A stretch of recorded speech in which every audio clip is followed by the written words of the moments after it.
మనం మార్నింగ్ ఒక వీడియోలో మాట్లాడుకున్నాం, గుర్తుందా?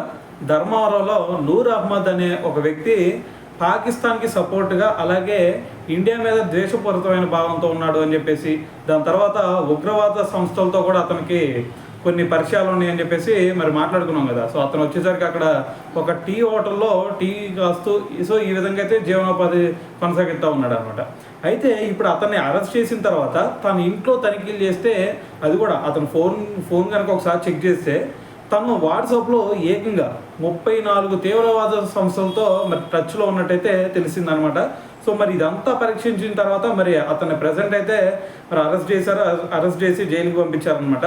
అయితే ఇప్పుడు కోర్టు ముందు అతను నిలబెడతారు కాబట్టి మరి కోర్టు ఏ డెసిషన్ ఇచ్చేది అనేది సో చూడాల్సిందే. ఎందుకంటే ఇప్పుడు మన ఇండియాని ప్రేమించాల్సిన అవసరం లేదు, ఎందుకంటే మనది డెమోక్రటిక్ కంట్రీ. సో ఇక్కడ ఎవరి భావజాలం వాళ్ళది కాబట్టి సో మరి ఇప్పుడు కోర్టు ఎటువంటి తీర్పు ఇచ్చిద్ది అనేదే ఇక్కడ ఆసక్తిగా మారిందనమాట. సో మరి అతని ఇష్టం కదా అది, అతను ఫీలింగ్ అదే. సో ఎవరి ఫీలింగ్ వాళ్ళకు ఉండిద్ది అని అయినా సరే కోర్టు అయినా చెప్పొచ్చు. ఎందుకంటే మరి మన దగ్గర అంత స్వాతంత్రం ఉండేది కాబట్టి సో చూద్దాం కోర్టు ఏ తీర్పు ఇచ్చిద్ది అనేది.